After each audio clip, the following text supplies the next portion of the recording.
Okay, for your barbell Zercher squat, you're gonna set up with a barbell. This is actually probably one notch too low because I have to kind of really squat down. I want you to squat down, but not too far. I wanna make sure it's comfortable. Just like you would unrack, whether it's a back squat or a front squat. You get to a mini squat, you get nice and tight, and you unrack with intent, with purpose. You're gonna unrack the same way with the Zercher, okay? So again, up one more notch for me is probably pretty good because I'm gonna get into this position here. This is okay. That would be a little bit better if I was a little bit less knee bend.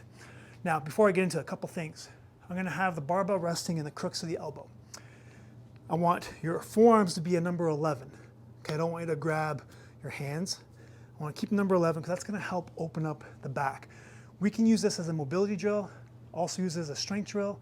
If you're using it as a strength drill, it can also double as mobility, okay? Now I'm using 1-inch heel lift here because that's what's helping me squat right now. You may or may not need to use these. If you're in the program, I'll make sure I put in the notes if you need that heel lift or not, okay? So let's get started here. So, crooks of the elbow. Get into a good squat stance. Pull yourself underneath, okay? Now I don't want your shoulders pulled back on this. I want your shoulder blades to kind of round forward. Again, that's gonna help open up the upper back there. So from here, nice and tight, big breath into the belly.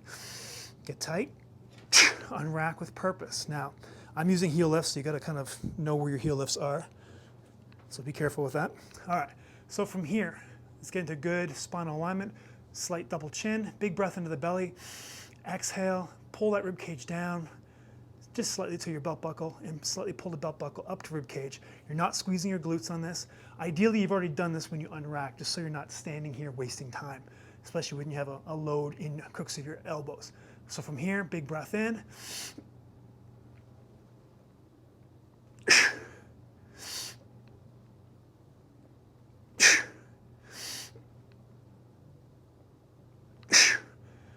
Walk it forward. Squat down, unrack. Guys, that is your barbell Zercher squat.